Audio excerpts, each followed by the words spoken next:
भरसक प्रयास किए जाएंगे। और वहीं जो जितनी ज्यादा से ज्यादा जो फोर्सेज वहाँ पे लगी थी उसको और गुना कर दिया गया है, इससे भी किसी प्रकार की कोई अप्रिय घटना ना हो और जो भारत का जो शांति का माहौल है वो हमेशा की तरह बना रहे। बिल्कुल, वापस लौटेंगे शशांक का रुख करते हुए। शशांक, क्योंकि देखिए कई बार देखा है जब बॉर्डर से संदिग्ध व्यक्तियों की गिरफ्तारी की गई है भारत के अंदर, जब ऐसे में पड़ोसी देश में इस तरीके से हिंसा होती है, उसका फायदा पूरे तरीके से जो हिंसावादी लोग हैं वो उठाने की कोशिश करते हैं।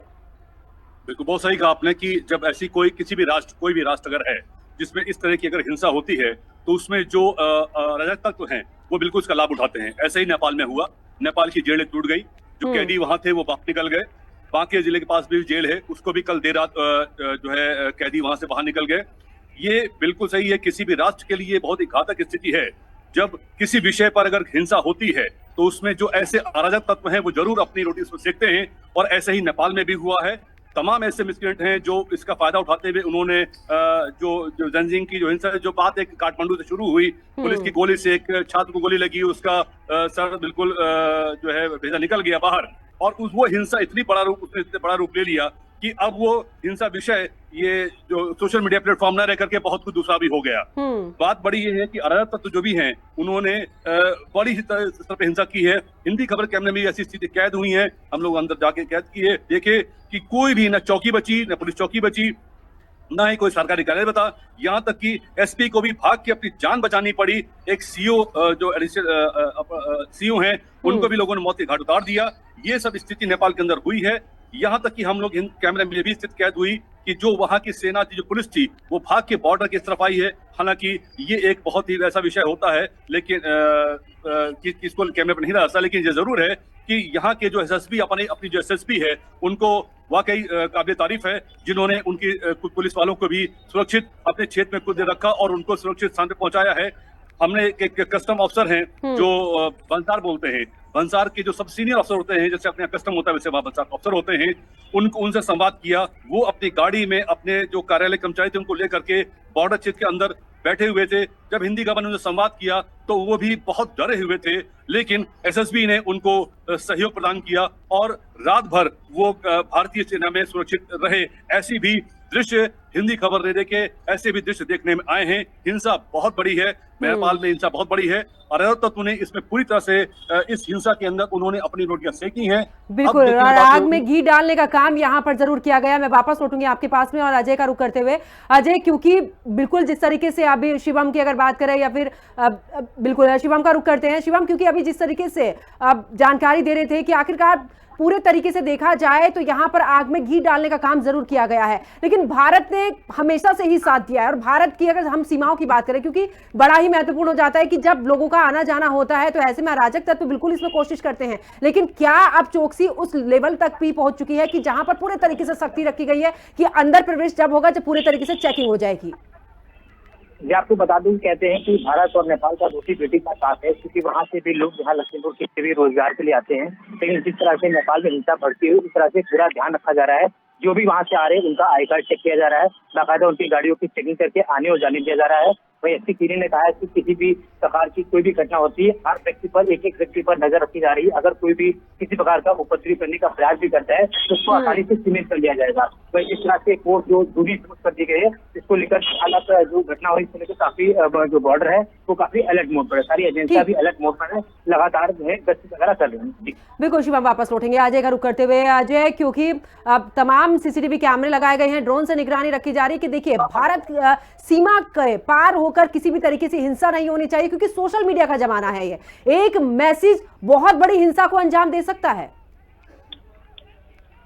जी, ये बात सही है। आखिर इसी का देन है कि नेपाल में जिस तरीके से सोशल मीडिया बैन हुआ तो उसके बाद से ही ये प्रदर्शनकारी प्रदर्शन करते हुए हिंसा का रूप ले लिए थे। जिस तरह से नेपाल में ये घटना हुई उसको देखते हुए प्रशासन यहाँ पर भी पूरी तरह से मुस्तैद है और जगह जगह पे फ्लैग मार्च करते हुए अपना दिखा रहा है कि हम लोग मौके पे मौजूद है। और तो और जिलाधिकारी और एसपी लगातार क्षेत्र का दौरा कर रहे हैं। उसके साथ साथ अगर बात करें पगडंडियों की, पगडंडियों पे भी चौकसी बढ़ा दी गई है ताकि भारत में कोई भी अवैध गतिविधि अंदर ना आ पाए। बिल्कुल, बहुत बहुत शुक्रिया, आप तीनों सहयोगी मेरे साथ में जुड़े और तमाम जानकारी आप लोगों ने साझा की। तो देखिए लगातार नेपाल में जिस तरीके से हिंसा हुई उसको लेकर अब भारतीय जो सीमाएं हैं, चाहे बहराइच की बात कर लें, महराजगंज की बात करें, लखीमपुर खीरी की बात कर लें, जो तमाम क्षेत्र हैं वहां पर भी अब सीधे तौर पर चौकसी बढ़ा दी गई है। बात कर लो, टॉक टू टॉक कर लो, नहीं वो आया है, अब आज पता चलेगा अब क्या होगा क्या नहीं होगा। नहीं आज सब कुछ बात चलेगा, आज पता चलेगा। अब हाँ वो तो है, आर्मी रूल तो हो गया है। नहीं अभी अब ये प्रोटेस्ट अब नहीं चलेगा शायद, ऐसा वायलेंस तो नहीं चलेगा अब। जितना कल 2 दिन जितना हुआ वायलेंस, अब वो वायलेंस नहीं चलेगा।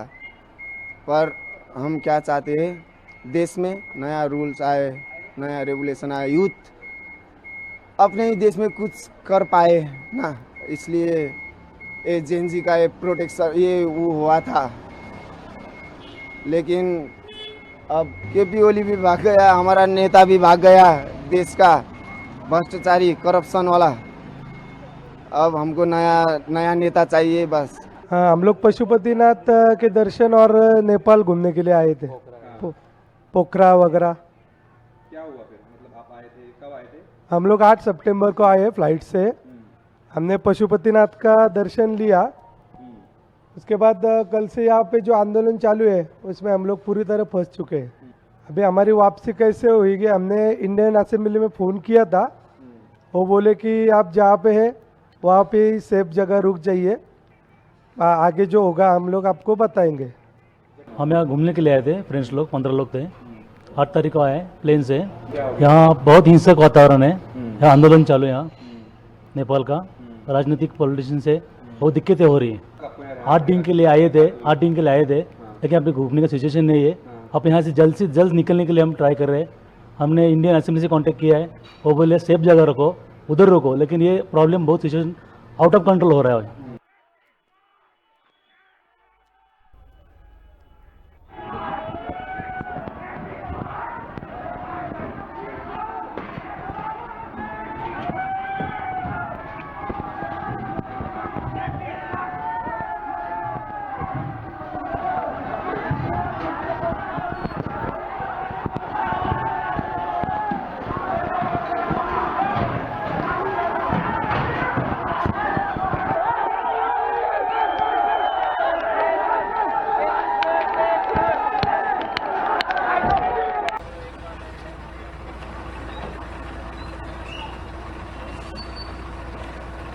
तो देखिए जिस तरीके से बीते दिन हिंसा हुई है नेपाल में, देखा किस तरीके से, चाहे वो संसद भवन की बात कर लें या फिर सुप्रीम कोर्ट की बात कर लें, पीएम हाउस की बात करें, तमाम जगहों पर, चाहे राष्ट्रपति भवन की बात कर लें, तमाम जगहों पर देखा किस तरीके से हिंसा हुई। और उस हिंसा का असर भारत में ना हो, किसी भी तरीके से अराजक तत्व जो हैं वो भारत में प्रवेश ना करें, इसी को ध्यान में रखते हुए जो भारत और नेपाल की सीमा है वहां पर चौकसी बढ़ा दी गई है। यानी कि जो बॉर्डर है वहां पर सीधे तौर पर अब अलर्ट जो है और भी ज्यादा जारी कर दिया गया है। कुल मिलाकर प्रशासनिक अधिकारियों की बात करें, चाहे वो एसएसपी की बात करें, डीएम की बात करें, तो कुल मिलाकर लोगों से भी अपील की जा रही है कि किसी भी तरीके से अगर वो ये देखते कि कोई अराजक तत्व यहाँ पर आपको मिलता है, उसकी तुरंत सूचना जो है वो प्रशासन को दी जाए, ताकि भारत में किसी भी तरीके से शांति भंग ना की जाए। इसका ध्यान में रखते हुए अब प्रशासन पूरे तरीके से अलर्ट मोड पर है।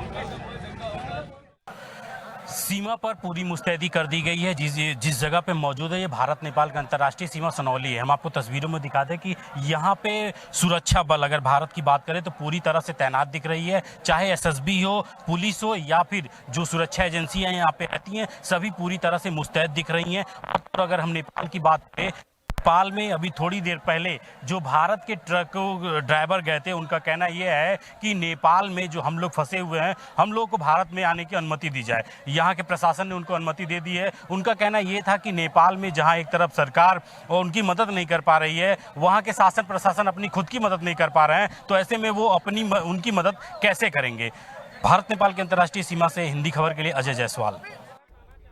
और अब खबर कुशीनगर से है, जहां पर नाबालिग हिंदू किशोर को प्रलोभन देकर धर्म परिवर्तन कराने वाला आरोपी पुलिस ने गिरफ्तार कर लिया है। मदरसे का प्रधानाचार्य मुजीबुर रहमान साजिश का मास्टरमाइंड निकला है। नूर आलम नाम बदलकर मदरसे से किया गया था, मदरसे में दाखिल हुआ था। आर्थिक तंगी का फायदा उठाकर मुफ्त भोजन, कपड़े और पढ़ाई का लालच भी दिया था।